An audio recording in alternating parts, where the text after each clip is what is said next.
So here we are again. Here we are again. Yes, another episode of Raw Flow.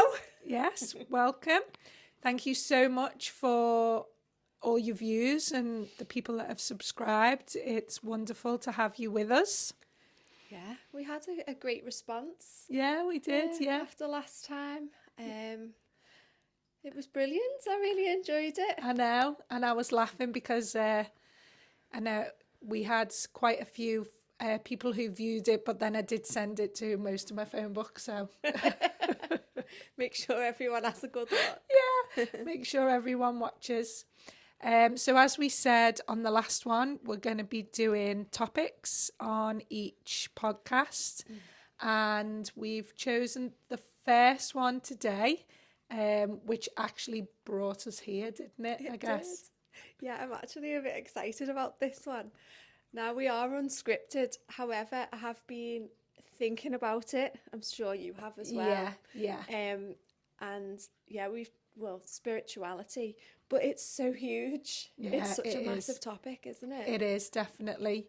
And it's something that is so out there at the minute, isn't it? And has been for the last, what would you say, two years? It kind of has made a big boom. Yeah. Spirituality on social media, in groups, in communities. Yeah. It's definitely made an appearance and is growing and growing, isn't it? It is. Well, from what I've definitely recognised. So I just thought maybe we could both give our own personal definitions of the word. Yeah. And then we could maybe go into our own experience of spirituality and how we've kind of found ourselves through it over the last couple of years. What do you think? Yeah, that's great. Yeah? Yeah. Go on then, you could start. Throw it over to me. What is your definition of spirituality? So for me, spirituality is a connection with yourself and connection with your brothers and sisters, with people in the community. Connection with yourself, your higher spirit, your inner spirit, your feelings, your emotions, without judgment. And yeah, the same with other people. True unity, duality. Total peace. And awareness, self-awareness. And that is part of, I believe that when we come into this world, we are pure beings, and through conditioning and programming, the light within us gets dimmed, and in some cases switched off, and we become disconnected from ourselves, our inner spirit, our higher spirit, and from other people. And that's when we bond with things like substances, etc., etc. And part, I think, of why we're here on earth is to go through those experiences, but then to connect back. So the cycle. Yeah. To that pure knowing, inner knowing, that, The pure light. Yeah. Yeah, well, pretty much same for me. I see spirituality as living as the spirit that you are. So obviously we come for the experience of being a human, and we then get submerged in humanity, I feel, because when we're little, obviously the people around us, the density of the physical matter kind of consumes us, and we lose, like you've just said, that connection to our pure self through the conditioning of the physical, the mind. Everything in this world that is material is almost opposite to the spirit, and we do get conditioned in the physical, and we lose that touch of light and love and pureness that we all truly are within. And I 100% agree. I feel for me, the experience is to go through that humanness, but then we start to seek and we start to search and coming back to that spirit within ourselves, which is where the love is, isn't it? Breaking down all those shackles. Yeah, yeah, the human part of us. Because I do think that we can live balanced and harmonized with the two. I do think that's the probably essence of life, is to learn to be human and be spirit and live in harmony as one, with ourselves and also, of course, with our brothers and sisters, definitely. I think there's a big thing about the masculine and the feminine as well. So we are all deep within our masculine, men and women.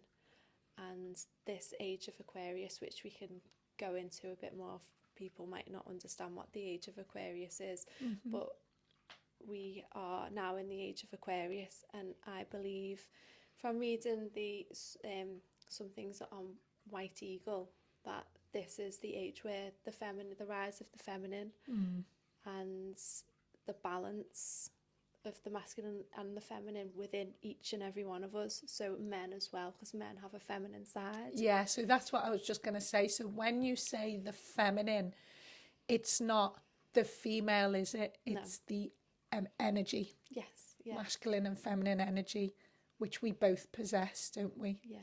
Which we all possess. But this is where we become balanced in ourselves. But I also believe with men and women together as well, that they become balanced too. There's not this battle of the sexes, if you like.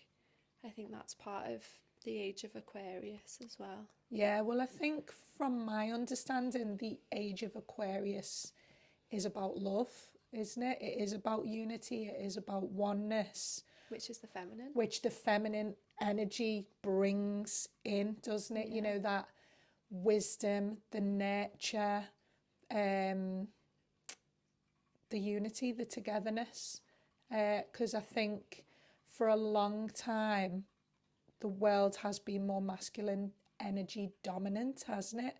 You know, the physical aspect of striving forward and pushing forward and always thinking ahead and being proactive. That has been the masculine energy of the world. And when we are out of balance of the two, the earth suffers, doesn't it, as we see? Yeah. And with the move towards the feminine, this is where I feel that people, the work that they're doing on themselves with their intuition, because the mother, the feminine, is the intuition. And that's where men and women can harmonise better, because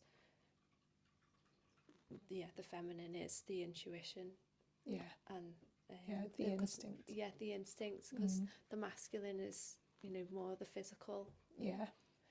The masculine role is the provider role, isn't it? Yeah. The role of the protector, the provider, the doer, the one who, when you look at, I always like to go back to like hunter-gatherer times, the masculine role was to go out and hunt and to bring back the feast, whereas the feminine role was always to be at home nurturing the young and sitting in more of that stillness and restful energy, which again is something I feel that we've lost in this age, because women are pushing for equality, but in that equality they are losing that feminine side to themselves. I feel they are pushing more into that masculine energy, trying to prove that we can be equal, which I do believe in equality, but we have our place in equality, don't we? It's not all about being the same. Yeah, we have our own strengths. Yeah, definitely. And with that competition has come the demise of that feminine energy, which I think is all by design, because when there's balance, when you've got those two energies working in harmony together, how powerful are we? And what happens is that, you know, we talk about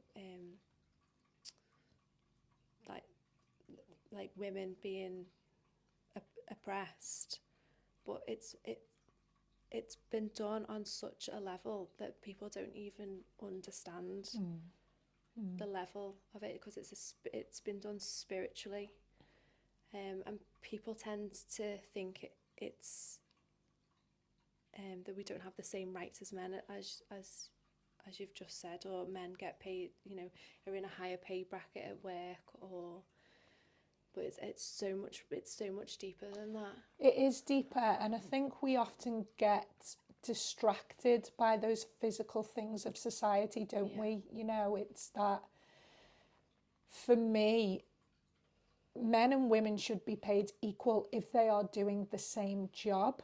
But I think the problem comes when we're wanting to be paid equal, but we're actually not not stronger in certain roles. For example, you know, anyone can be a lorry driver, but men are of the stronger physically. You know, when you're taking out crates out of the back of lorries and you're lifting things, and of course women can do that role, but you are more in your masculine energy when you are fulfilling a role like that. So ultimately, you could be harming yourself. So for me, I am often like, why enter into that battle? You know, it comes from a place maybe sometimes of trying to prove yourself, which I know that was definitely always something for me, trying to prove myself.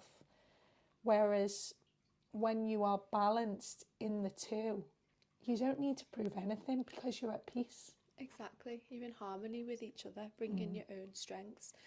And actually, the female spirit is stronger than the male spirit, spiritually, not physically. The masculine is typically physically stronger, but the female spirit is stronger than the male spirit.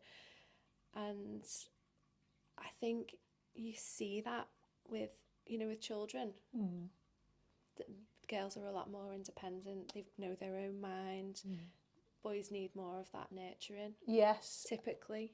Yeah, I've definitely seen that with mine. My son is definitely more sensitive.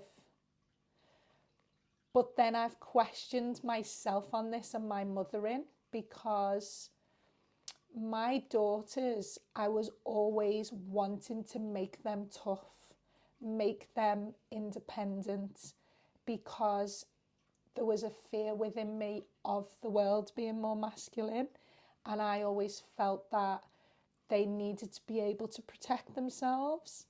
Whereas my son, obviously seeing the harm that's done to little boys where they're not allowed to feel and they're made to be tough, I've always tried to be that little bit more protective of his heart and his emotions. So even though he is more sensitive, I have also probably enabled that sensitivity more in him. Whereas my girls, from a very young age, I encouraged the independence more. So because of the oppression of the females in history, I have played also my part in that imbalance, I guess, in a way. Does that make sense? Were they showing you more of an inner strength than he did?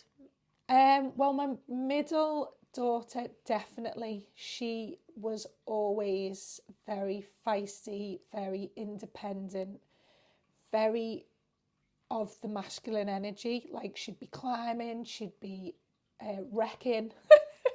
We used to call her Wreck-It Ralph.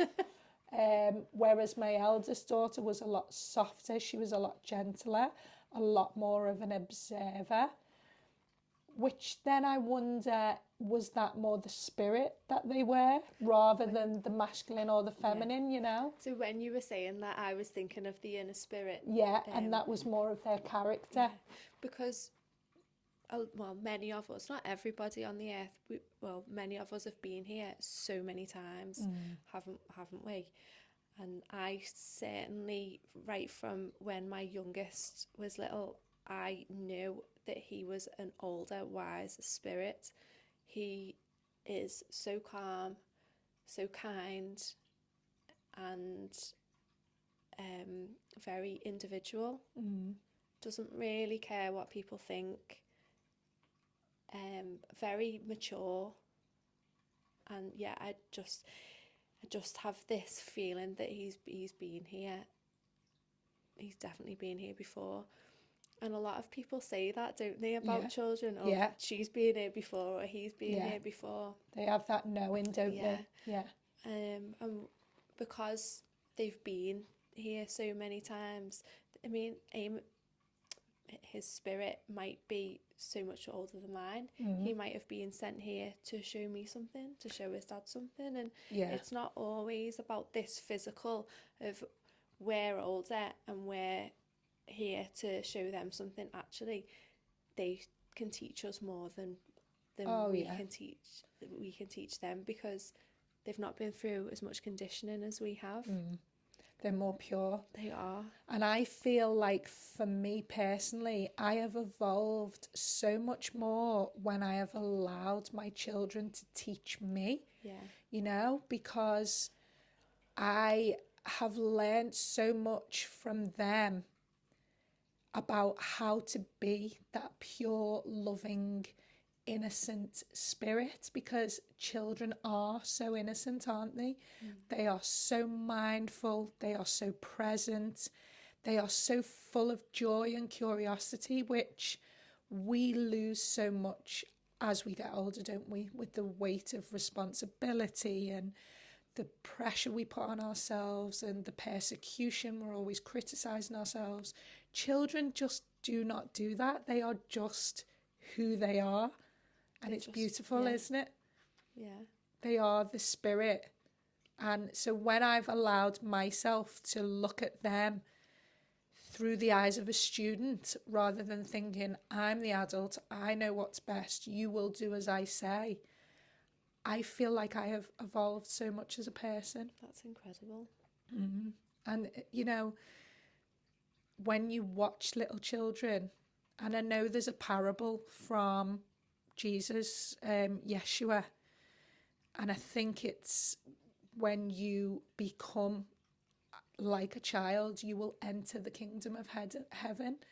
And I do think it's relating to going back to that pure spirit that you arrived as. Wow. It's beautiful. It is beautiful. So children, spirits, the pureness, and allowing us to lead with our hearts rather than the conditioning of the mind and what we've been taught. I think that's huge, especially with your children, which I didn't do. I used to get stressed because I used to think, they should be doing this at this stage, and especially with my eldest, because he was the first one. And I possibly didn't allow him to lead. I thought I had to be in control, and there's that word, control. And pressure. Yeah. And comparing yourself with other people. But again, everything's a learning, isn't it? And we can't hold on to those past mistakes. We do have to move forward and let things go, which is something I struggle with massively. Well, again, we're not taught how to do that, are we? No. So again, the adults that raised us often are very stuck in their ways, aren't they? And they do think that they know best, and, you know, we must listen to them, which is the control side of things, because that's how they were taught. But something that as well really helped me was when I started to learn what emotions were behind certain ways. So when you are quite controlling with yourself and also with other people, you are in fear. And that was something that massively helped me to be more compassionate towards myself and towards others when I could see that control or when I was being controlling. It's coming from fear. And again, fear is not of the heart. It actually blocks love, doesn't it? Yeah. So when you can recognize that and you can take that moment to come back to your heart and come back to love, hopefully you are more open to the ways of other people and the perspectives of other people. More accepting, aren't you? Yeah. Fear and control are probably one of the main drivers of a lot of people, because a lot of people are in fear, and fear comes up a lot. For me, with certain things, and I have to, because it's so easy to fall back into old habits with fear and control, trying to keep it in Comfort control. blanket, isn't it? Yeah, because it is your go-to, because that's how you've been conditioned, that's how your parents were. And the unknown is scary, isn't it? Yeah. You know, because that involves taking that leap of faith, doesn't it, to something that we're not In control of. Yes. This yeah. is the surrender and release and giving, Yeah. allowing. It's the flow, isn't it? So we're going back into the feminine again. Yeah. The flow. The flow. Letting things that are meant for you come towards you without judgment or overthinking it, and just allowing. That's really difficult. Oh my gosh, it is. And for me, who's always thought I know the best about everything. What are you talking about? I know what's best for me. I know what's best for you. I know what's best for everyone. And if you don't agree with me, that was, wow, so controlling. And I always fought against control. I was the biggest rebel against control. Me too. I was so controlling. Yeah. And it's like, how can I think that's the mirror. Yes, definitely, of course, because whatever we are feeling inwardly is shown to us outwardly, isn't it? So our inner world reflects our outer world. Yes. And talking about fear and our inner world reflects our outer world. When there's no mistake that the news is full of bad news, it's full of war, it's full of misery, because it's all part of the indoctrination, isn't it? Keeping everybody in fear, keeping everyone in a low vibration. Yeah. And someone told me the other day, which is just amazing when you think. So obviously, fear, all our emotions are energy. I'm slipping into my work a little bit now. All our emotions are different forms of energy. Okay. And fear is an energy. Yeah. But do you know that the energy of fear can actually change your DNA and is in your blood? I didn't know that, but that is incredible. So if you are living in that energy of fear, it's actually tampering with your DNA. Wow. Isn't that unbelievable? So would that be then passed on to your children? Well, with regards to energy, I don't know whether spiritual law would that be fair. I know that it can definitely be passed on through what children feel from us. As a learned behaviour. Yes, but I don't know whether genetically it would be fair for that to pass through. The jury's still out on that one for me. So do our children sometimes carry some of our karma as well? Again, when it comes to spiritual law, I don't know if that would be fair. For me, I feel it all gets passed down through behaviours. Also, ancestral trauma is a thing, isn't it? Yeah. So maybe that's the DNA part. Maybe. We're just maybe working this out as we're talking. Yeah. I don't know. Yeah, definitely. It's definitely good questions, isn't it? But I know so for me, when you are a spirit, the only feeling that spirits have is empathy. So if you think the spirit in the belly or when the baby arrives, they are so pure and so connected to source. They feel everything. because that is their antenna to survive, isn't it? You know, they can't speak, they can't communicate, so everything is about feeling. So if you have maybe a baby who is expressing themselves a lot through crying, maybe they are feeling and experiencing things from you. So if you are a mum who is quite disconnected from yourself, who is in fear, who is worried and concerned, that baby is going to feel that energy from you, and they are not going to feel safe, so they will respond to that. And I think when I had my kids, one of the best things someone said to me was, you are their mum. They have lived in you for 9 months. So your best source is your intuition.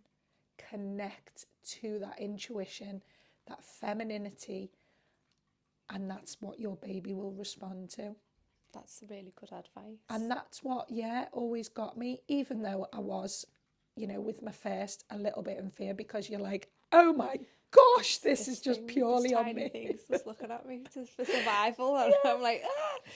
And it's so new, isn't it? Yeah.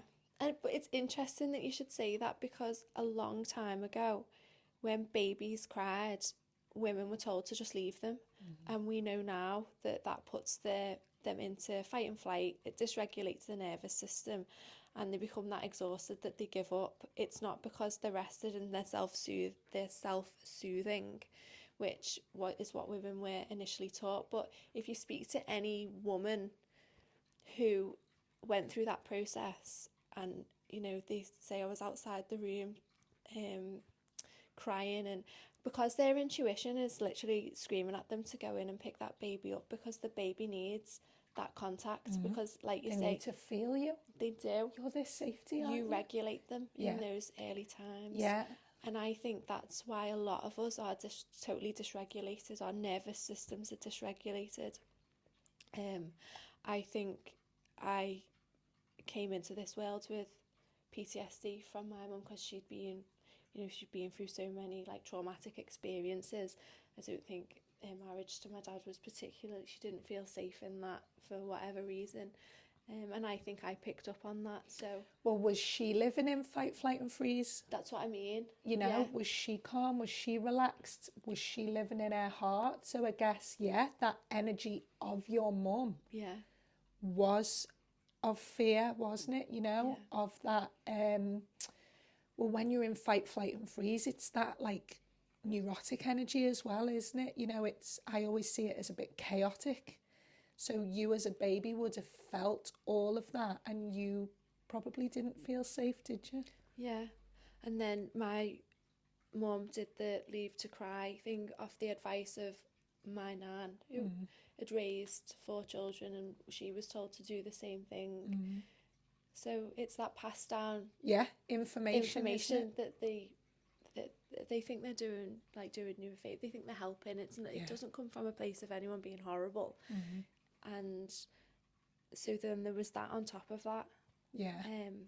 So I definitely think... No, I think you're right there, Lorraine, because I could never do the crying. I just couldn't do it. My stomach would be in knots, my heart would be pounding, and I would be starting to go into fight, flight and freeze. I just couldn't do it. It just was in every way not right to me. But I do know women that did it because they were struggling so much with the weight of motherhood, and they did it because that's all they felt that they could do at the time. And you know what? As much as we do harm in certain ways, I don't think you can come here without having harm done, can you? You can't come here without having trauma or without having, the negative experiences, because I ultimately believe that is what we come here to experience. Well, yes, and we believe, I think we believe the same thing. Or I believe that we agree to the experiences that we have in spirit world when, you know, we agree to those experiences in spirit world to come down here and learn those lessons. So everything that we go through here on this earth, our spirit has already agreed to. Now that might sound horrific because some people go through the most horrendous traumatic experiences, and it might seem a little bit unfair. Well, I wouldn't have agreed to that because it was just so horrific. But I think that's It's the only thing that makes sense to me. Yeah. Because when I started my journey, you know, I always felt there was a higher power, but I didn't really connect with religion. Even though I was baptized a Catholic and I went to Catholic school, I believed in Jesus. There was no reason why I wouldn't. But I never connected with the rules and the way that I was taught about God, you know, the wrath of God and all punishing. Yeah, sinful. that pushed me more away from God and religion. So when I found spirituality and it talked about the spirit and the energy of God being all loving, all peace, you lived on for eternity, that all made so much sense to me. And also what you've just said about the lessons, you know, people will often say when something goes wrong in this world, who do they blame? Well, if there was a God, why would that happen? And that was something I've often questioned as well. So what made sense to me was you come here to experience physical matter and density and the pulls of, you know, materialism, the pulls of darkness. And your purpose is to go through those experiences and then to come back to God, which is the spirit within, the love, the peace, the oneness. The forgiveness, yeah. Which is difficult. Yeah.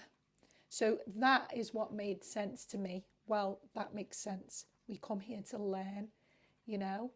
And yes, we will all go through dark times, dark experiences, some more than others. But I have seen through experience, and definitely my own experience, out of those dark times, you search your soul, you seek the light, and you want to lean towards that light, don't you? Because it feels so good. It feels so like home. Yeah. And that's what makes sense to me. Yeah, I agree with that. And yeah, people, what doesn't kill you makes you stronger, doesn't it?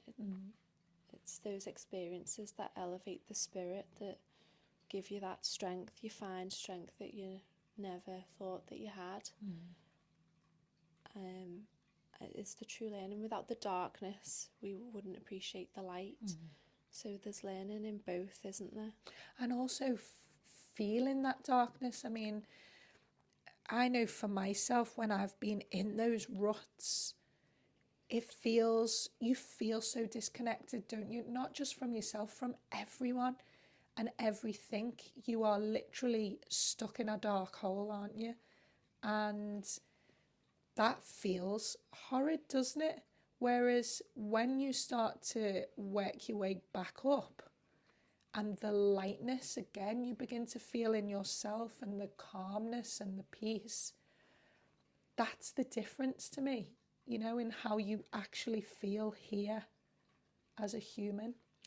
We came here because we chose separation. So our spirit chose separation. So separation from, I'm guessing, our higher selves, our jewels, because we're made two parts of the one, aren't we? Which is the masculine and the feminine. Is that right? Again, I don't know. Because so when you think of Yeshua and John, were they jewels? But they're too masculine. Yeah, and also we have to have the balance of both, don't we? So for me to be operating as the spirit I came here to be, I have to have the balance of masculine and feminine, even though I'm here as a woman. Yes. So again, I'm always going to probably lean more to that feminine energy because that is the human that I'm in. But to be balanced as a spirit, it's good to have the two, isn't it? So it's quite complex and confusing. It is quite complex and confusing. Should we take it back a bit? So we've got our higher self, haven't we? Yeah. And then... What do you mean by that then, Lorraine? Our higher whole spirit. Okay. So for, let's say for Jesus, and this is in, I'm sure this is in the Bible. I don't know, I've never read the Bible, but I'm guessing. He's known as Michael sometimes, isn't he? Jesus. That's his higher spirit. Right, okay. Yeah. So for him, as an example, we'll call Michael the higher spirit. Jesus is what we call a facet of that higher spirit. So it's a part, a percentage of that higher spirit that will come down to earth. So when we're saying disconnected from your higher self, there's a percentage of you here on this earth which is a part of your spirit. Yeah. And your higher self is like the whole spirit. And there can be different, your higher spirit might want different experiences on the earth. So different percentages of itself will be used in... will manifest in the physical. So when you say Jesus, Jesus is the physical human, but the spirit within Jesus is part of the higher spirit of Michael. That's what my understanding is. Yeah. I could be wrong. That's how I've interpreted it. Yeah, but no, everything I is get it. Interpretation, isn't it? Yeah, how of we course. Interpret things. Yeah, and what makes sense to us. So yeah, when you say your intuition is that connection to that full whole spirit that is in another realm. Because that's the inner knowing. So from your experiences before, because... Yeah. So when you die, yeah, and obviously your human dies and your spirit goes on, that spirit takes all of the knowledge and experience that it's learned during that lifetime back to the higher self. And then that is all there, isn't it? So do you think that when you go and you go back into spirit, you have all that knowledge from past lives? I do. Yeah, because it must all be with the whole, mustn't it? It must be. And this is maybe why people have experiences where they are very connected to themselves. They will have visions of past lives and visions of or knowledge come forward, don't they? Where you've experienced things and you've had that knowledge and that wisdom. Which is what I think we are seeing now. There's a big movement towards spirituality, people awakening. When we say awakening, I don't just mean from government corruption. I mean spiritually awaken. Yeah. Third eye. We're connecting to ourselves again, aren't we? And the earth. Yeah.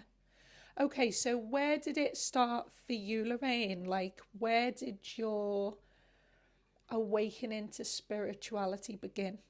Where did you kind of feel that you reconnected?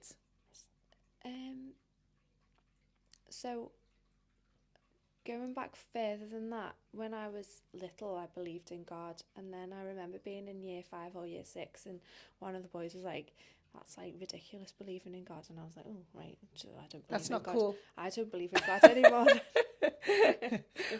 And from then on, I didn't believe in God, or I was like, "Oh, I don't believe in that." The power of someone's opinion. The power of someone's opinion, and being that is a sign of pure disconnection from me, isn't it?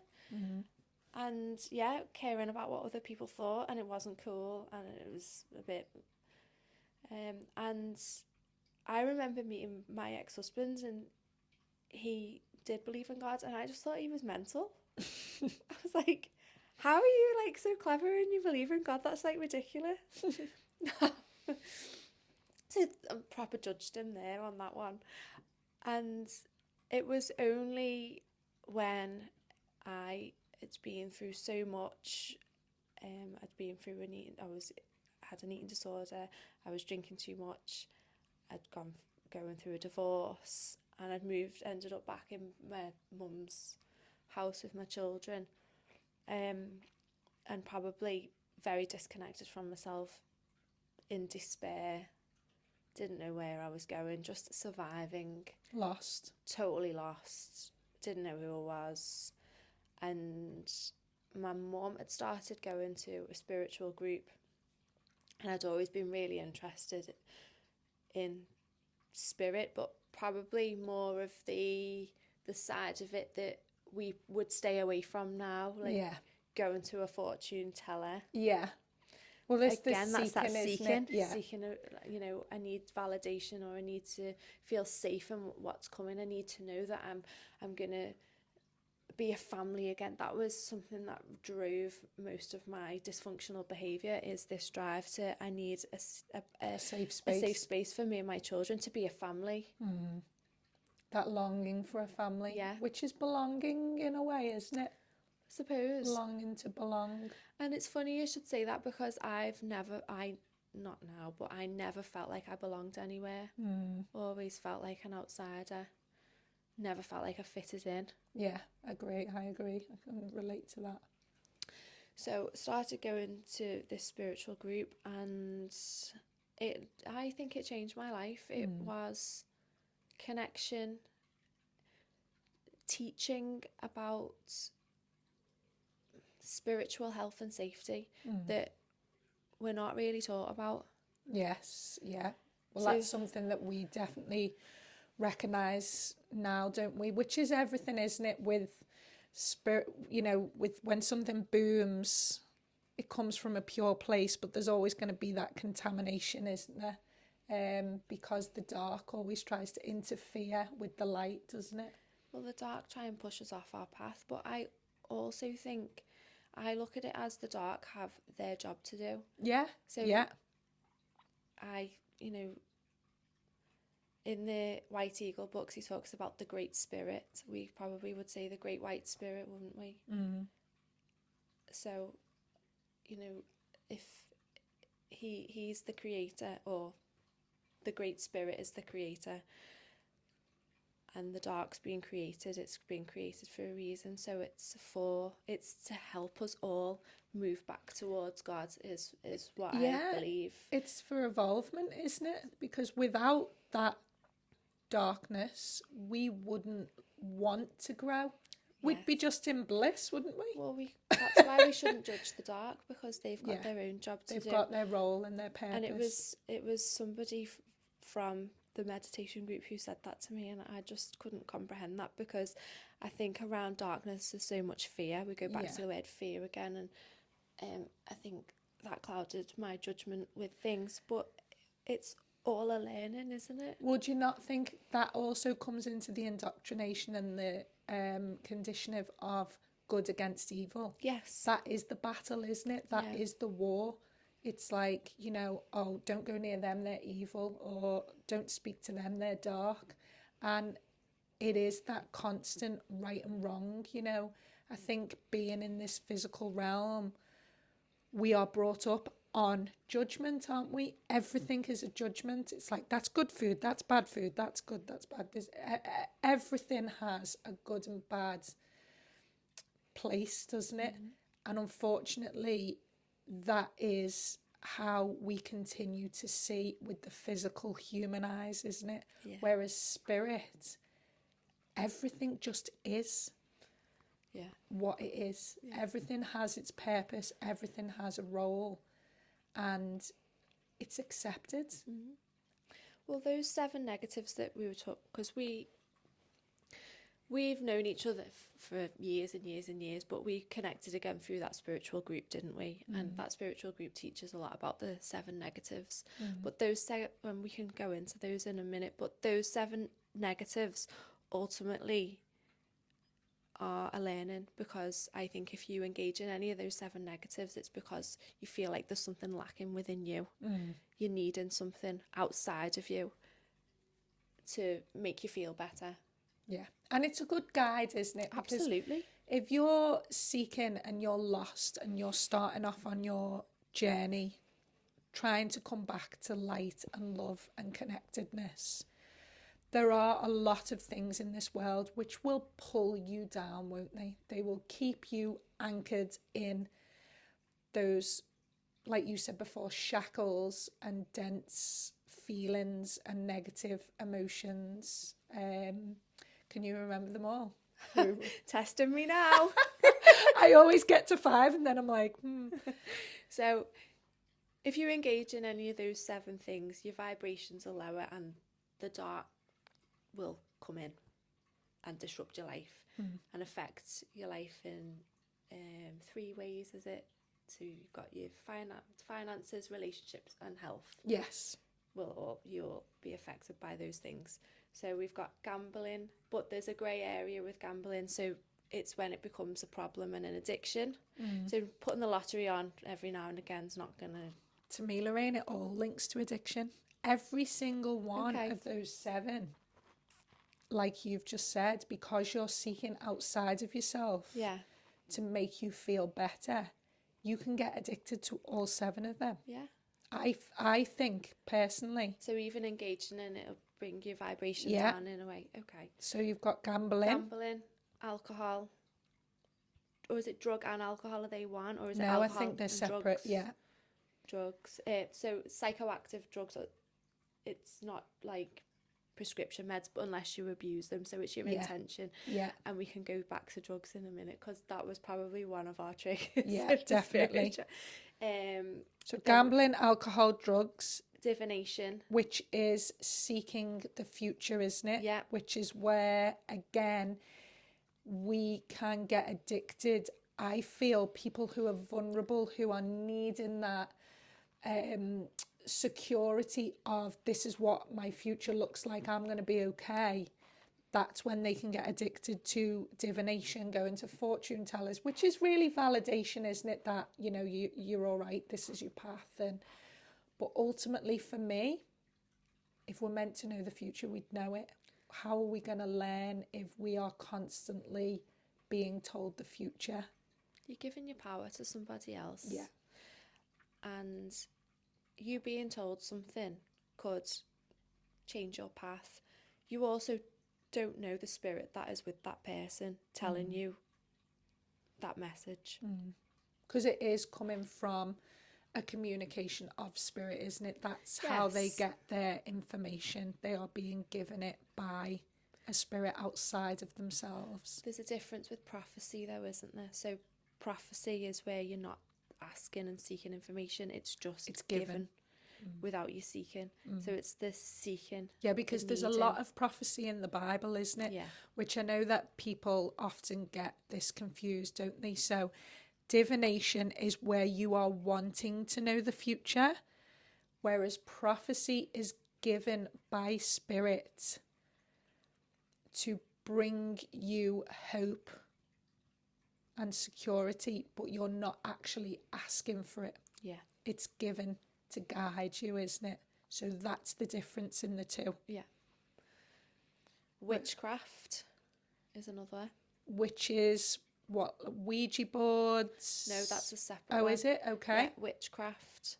So making spells. Oh, yeah. I don't know the extent of witchcraft, really. I've never done it, so I don't... Well, again, that was something... So one of my daughters said to me the other day, Mum, would you call yourself, or would other people call you a witch? And I was like, oh, gosh, that's a bit of a mad question, but I guess they might do. But I probably wouldn't call myself, but maybe I wouldn't call myself a witch because it's got such a negative term from the past, maybe.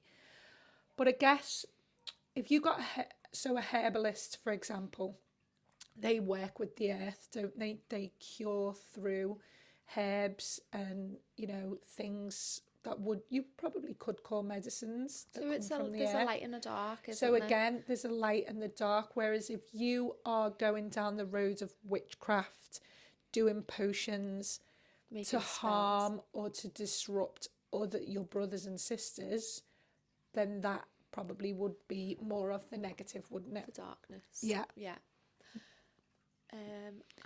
Ouija boards. Ouija boards and tarot, they are kind of in the same we see a lot of people engaging in tarot these days, and people don't understand that the tarot was given by the dark. Well, tarot again is all about the future, isn't it? It is. And something, I went into Waterstones the other day to get some books for the kids, and I just thought, I'll go and have a little nosy in the adult section. And spirituality, I was shocked because probably 2/3 of the shelf was tarot, witchcraft, and spells. And I was like, wow, that just is completely separate to spirituality for me. And Waterstones is a big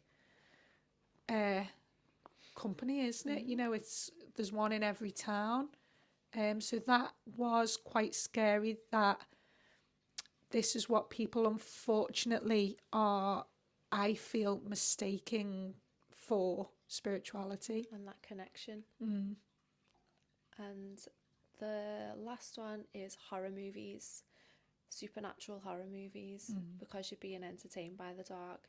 You're going into fear, and your vibration is significantly lowered. Yeah. So it's an interesting one, isn't it, with the vibration? So I think ultimately that's what all of those things are about, is about lowering your vibration. That's how it operates, so they can come in. Yeah, because spirit work on vibration, don't they? Energy is different, isn't it?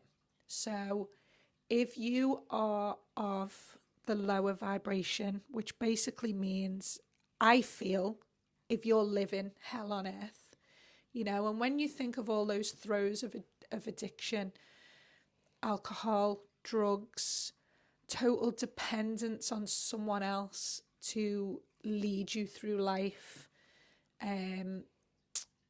gambling, that hook on the material, money.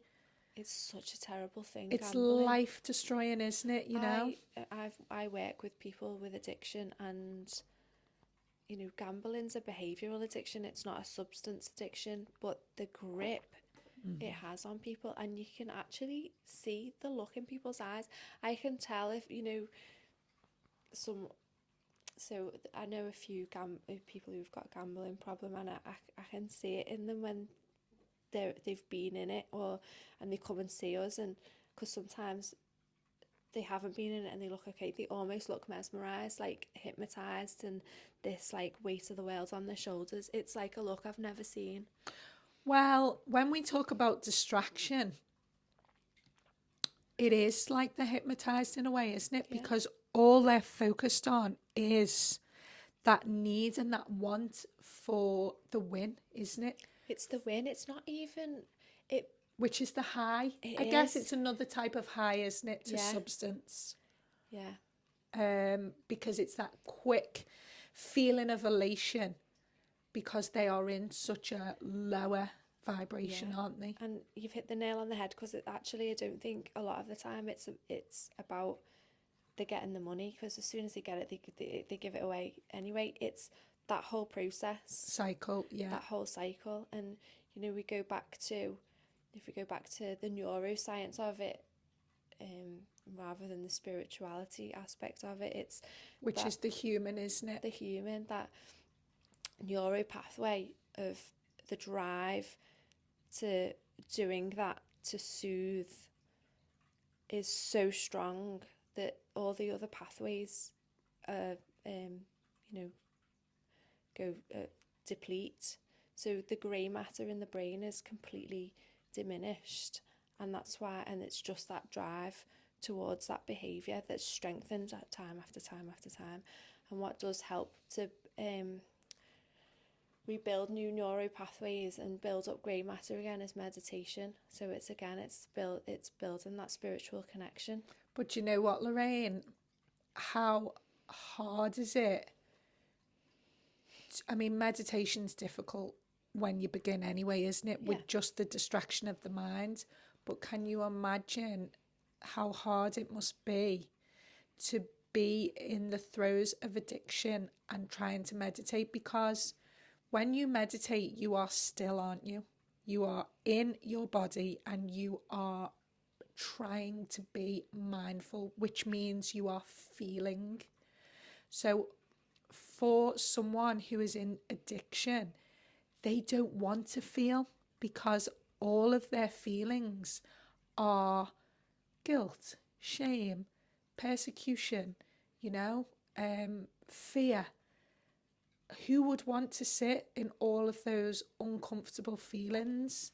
So this is why I have so much empathy and compassion for people in addiction and people in these lower vibrations, because they are so shackled and trapped within their humanity, aren't they? Yeah. The weights of those negative feelings and emotions, they literally are in a prison. Yeah, and it can be difficult. I would always say that's why it's important to do things like that in a group, because you've got that connection, you're getting those good endorphins and good chemical,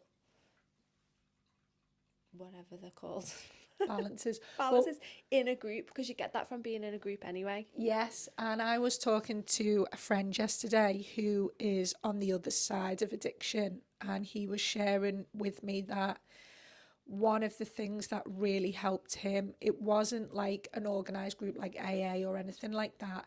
He was just going to a sharing circle, and he said everyone in the sharing circle was just like me. We were all crazy in different ways, but it was just that relatability that was the spark that he found so comforting in his brothers and sisters in that circle. Because when you can relate to someone, there is no judgment, is there? No. You have walked that walk, you have been in their shoes, and you understand how it feels. Judgment to me comes from that unacceptance of, I don't like that. It's a lack of understanding. Lack of understanding, yeah. 100%. Through work this week, I went into one of the residential rehabs to deliver a workshop on stigma. So everyone, there's a room of 25 people, men and women. Everyone was at different stages of recovery. Some had been through the process before, some it was their first time, and lived experience to people in that room was really important as for like this, people looking after them, because of they didn't fear judgments, because they knew that the staff knew what they'd been through. Most of their fears came from when they leave, are they going to be accepted by the rest of society? Family members, the public in general. So because their belief is that people always see them as an addict, this thing like once an The addict, label. always an addict, rather than seeing them as the person. And I suppose Which is fear in a way, isn't it? Yeah. Society fear. Yeah. Addicts and addiction, don't they? Well, that's because I believe that there's an addict in everybody. So touches too much on, those uncomfortablenesses. Too much of a mirror. Yeah. What we don't like about ourselves. What we don't like about ourselves. So that's, we'll distance ourselves from those people. But what you find with people in recovery, well, from my experience of working in the pathways in Liverpool, is that people in recovery stay around people in recovery. Now, I'm not saying anything negative about AA, because I think it's a great group and it keeps a lot of people healthy. But what I will say is, there's in AA, they tell you that you're going to be an addict forever and you have to go to groups forever, otherwise you're going to relapse and you've always got this diseased brain. That just goes against everything that I believe. Control. And it's fear. Fear. It's saying that your addiction is you, Yes. isn't it? It's whereas I suppose when you believe in the spirit, your spirit is you, isn't it? Yeah. Not the human. I just believe that we can overcome everything and anything. And Yeah, agree. there's another pathway in Liverpool called Smart Recovery, and that actually it's a CBT based recovery method that does tell you that you will not need to be in these meetings for the rest of your life. We will not call you an addict, because if you stop drinking and you don't think about it anymore, because if you follow these different, or you use these tools, you can recover. And I think that's a growth mindset. Yes, You're not keeping people stuck. But if people are so fearful about other people in society, then they're not going to venture out into, what do I like doing? Well, I'm not going to go to that art group because of people in recovery aren't going to be there. It's going to be a total different set of people. So it's that fear, isn't it? If I'd have had that fear, I would have never done this 12-week art course that I did a few months ago.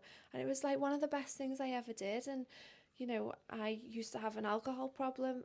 And, one of the things was it was an evening class and she'd have, like you could have a glass of wine if you wanted to. I didn't think twice about it. I wasn't thinking, Yeah. But there's almost that, I feel like those rooms within AA are very fearful. I don't believe it was meant to be like that. I do believe that it's there was the way a pureness as it started, those 12 steps, if you work on yourself in those within with those 12 steps, it is a very spiritual practice. You will find yourself. It's an amazing process to go through, but a lot of it's how it's interpreted, I think. And well, again, it's the indoctrination, isn't it? So something is given pure, and then unfortunately the human gets involved and then starts to influence the pureness, doesn't it, of how the human mind thinks it should go. But this is what we saw with the indoctrination of religion and the Bible. The scriptures were all changed. I'm not saying any of the books been changed in AA. I don't know. But that's what happens with the Bible. It's all interpretation. And human takes over, doesn't it? And that's what's caused all these wars. Yeah. Which is different from AA. But yeah. Well, I think, again, when you're bringing it back to the spirit and the heart and love, I mean, even love has been indoctrinated, hasn't it? When you really try to understand love as the energy that it is the most beautiful thing, isn't it? And it is unconditional. It is total acceptance, well, to me, it's Jesus. Yeshua came to teach love. I believe Buddha came to teach wisdom of the physical matter and how we are to overcome it. Whereas Yeshua, to me, came to teach love, which again is the Aquarian age that we're in, isn't it? It's the heart. It is acceptance. It is forgiveness. I mean, how much better do you feel in yourself when you let go and you forgive? It is just truly wonderful, isn't it? So that spiritual side of things, whereas we unfortunately again have been raised and conditioned in conditional love, haven't we?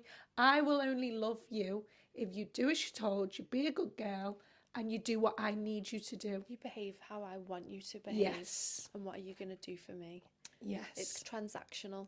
Yes. And that, again, such a pureness is infiltrated by the human physical element, isn't it? Is Yeshua the heart? Yeah. So, yeah.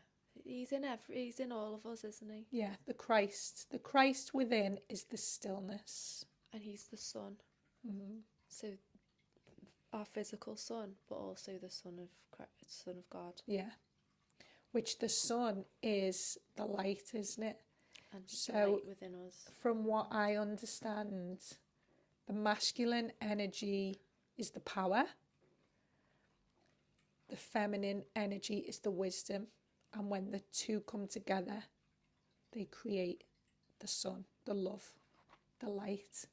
which we all do have within us, because, and you know we do, because whenever something goes wrong,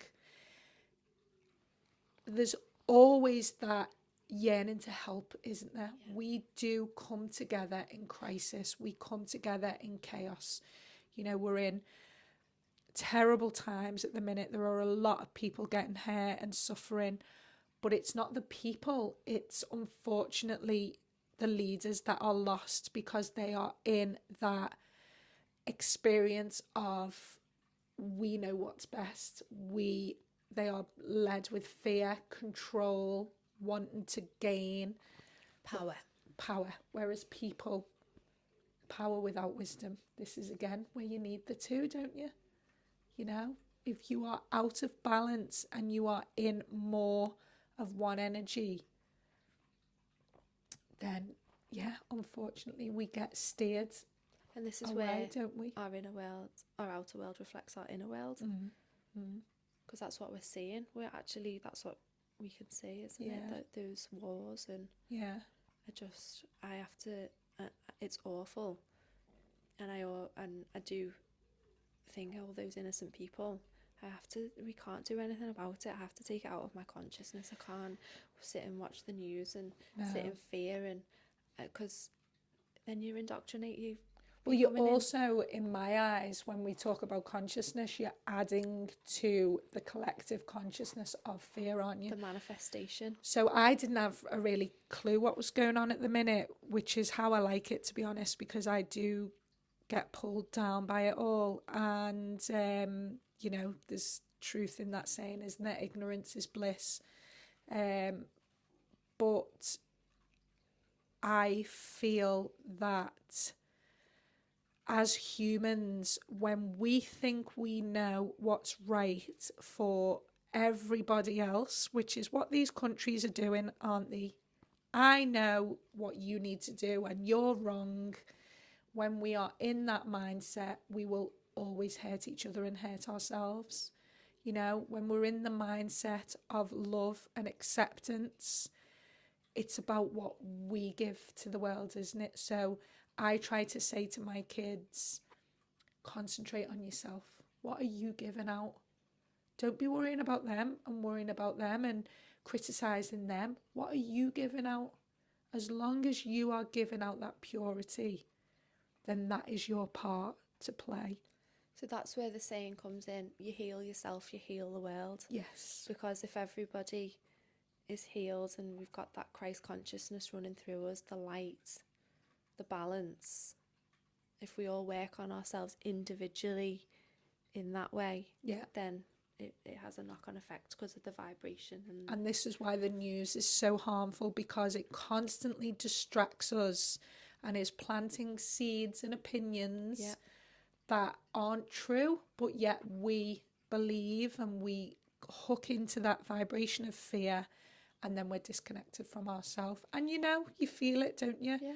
I know that when I'm focusing on myself, giving love and peace and unity, I feel good and my vibration is high, and it does affect others.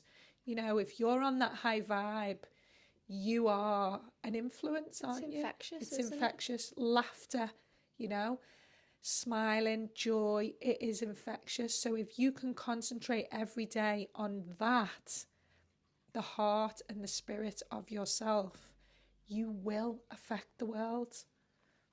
So powerful, that. It is, isn't it? Yeah.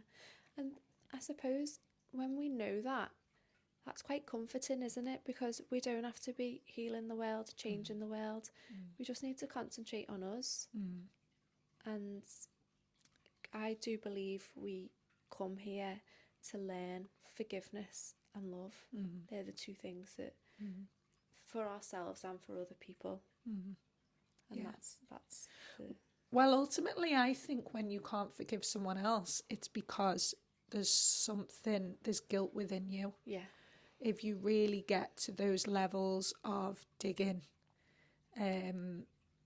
every single person that you find, you know, annoys you or rattles you in some way, you are seeing in them something that you haven't forgiven yourself for.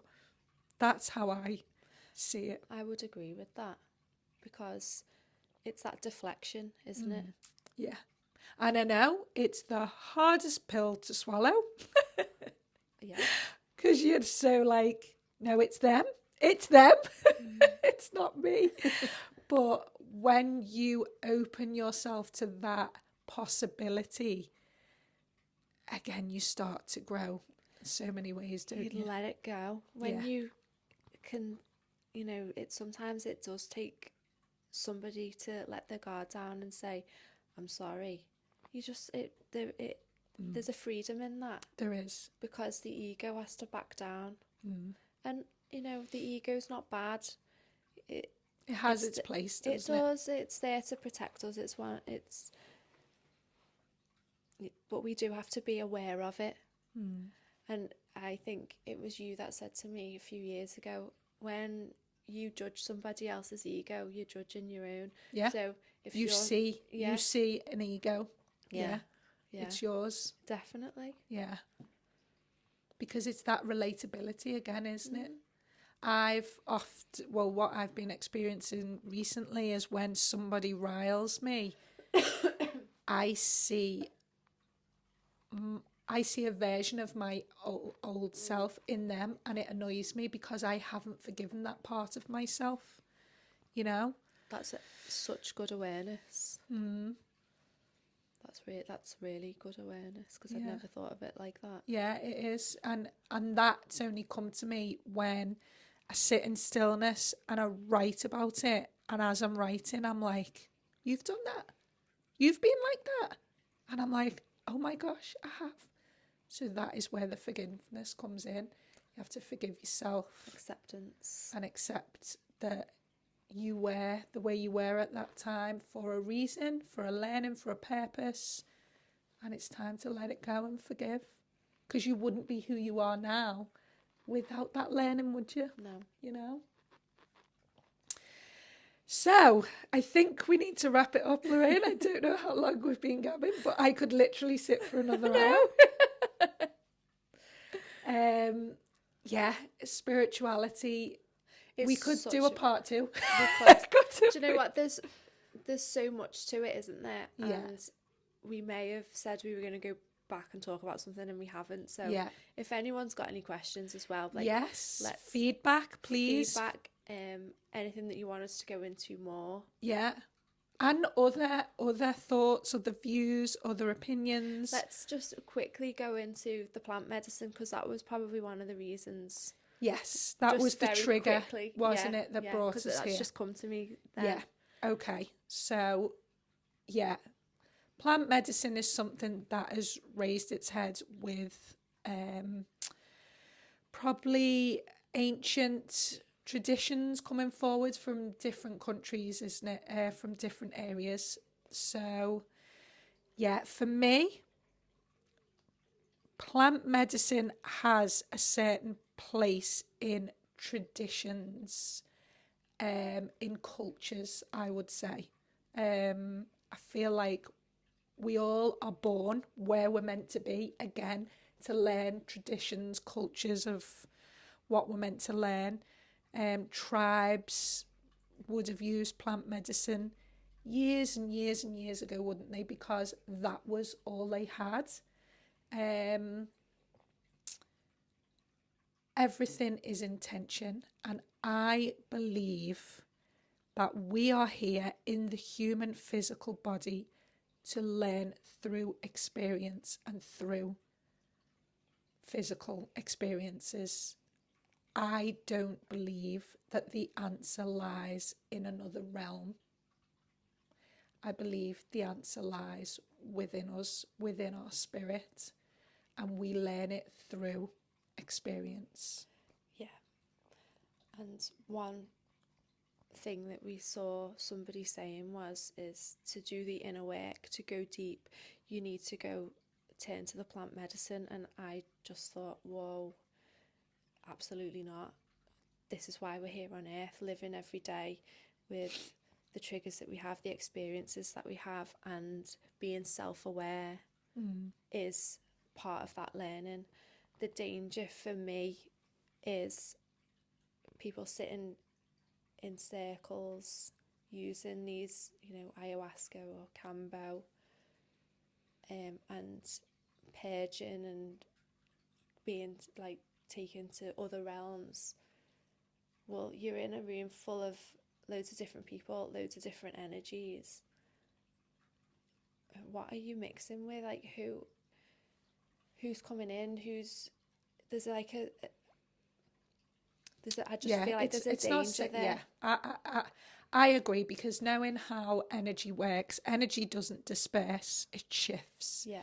So if you're in a room full of people who are all releasing real traumas, negativity, that energy is going to go somewhere. Now, whether it goes into an object or whether it goes into another person who is vulnerable, that energy will shift somewhere. But there are also, like you say, spirits that are attracted to those negative energies, and they can also have an influence and attach in the vulnerability of the people needing help. Now, I've had this debate with my husband for a while, because some of his friends from the army have had these experiences with ayahuasca because they were addicted to substances, and they were in a hole and they couldn't get out. They couldn't find the strength because there was so much trauma and so much pain. And you know what? Again, I get that. You are stuck in a rut and you are needing a step to get out, aren't you? So for me, everything is intention. So if you use ayahuasca and that helps you to get away from substance abuse, then that's great. The problem then comes from, like you said before, addiction is behavioural. So for me, what happens then is you are merely swapping one substance for another. I just also think these things, you're not doing any work, but a lot of people aren't. So I suppose that person that we saw on Instagram does do the inner work and uses that, but a lot of people aren't doing any inner work. They're using it. It's an avoidance. Oh, I'm doing this, so Or it's a dependent, isn't it? It becomes a dependency. Yeah. So again, there's probably dark and light within everything, and what I would be really wary of is the safety, the protections. Yeah.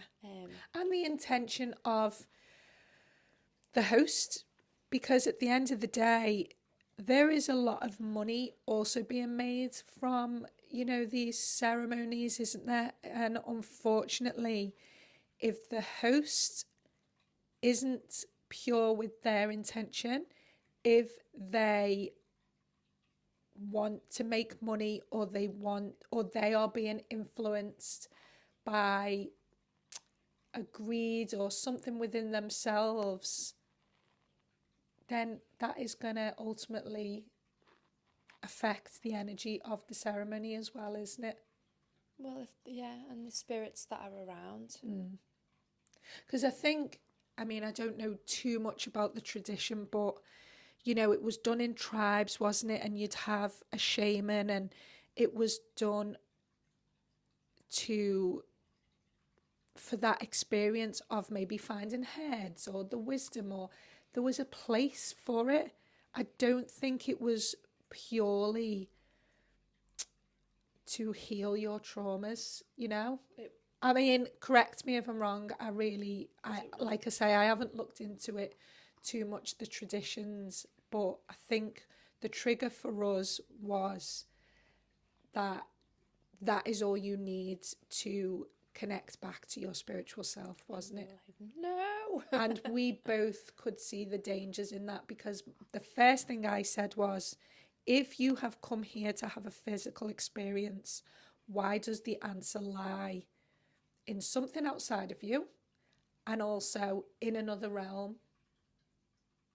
That just never made sense to me. It doesn't make sense to me either. Yeah. But I do get, if you are in that place and you are really struggling, I do understand why people reach for it. But I think you have to be really, really knowledgeable. Because again, if you are in fear in any way, it will work against you, won't it? You know, you've got to be held in safety, in love, in good intention for these experiences to heal.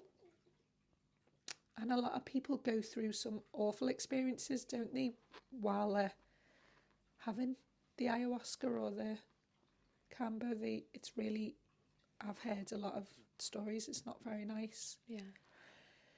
So yeah, I know, yeah. You've got to always go with your gut, haven't you? And if there is fear in any way, I would say that is your instinct. Saying no. Yeah, advising you. Because this is something, even though it's not good to live in fear, fear does also have its purpose, doesn't it? And I know Louise Hay teaches that if you feel fear, be grateful to that fear, because it is, in a way, coming to teach you. But it's feeling it and letting it go, rather than letting it completely consume you and live by it. It's an energy, isn't it? Yeah. So yeah, if there's any comments, any shares, any experiences, please join us in our vulnerability, because we don't have all the answers. No, these are just our views and what we've learnt and we've experienced. And we're not saying that we're right at all. It's just it's all about open discussion, isn't it? And definitely. it's all about bringing it all forward and opening up. And that's definitely, I learned so much from other people and what they've experienced as well. So we would be grateful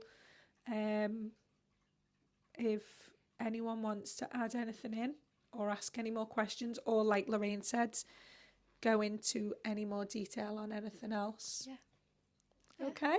Yeah, thanks for joining us. Thank you so much. Have a lovely day. Yeah, bye-bye. Bye.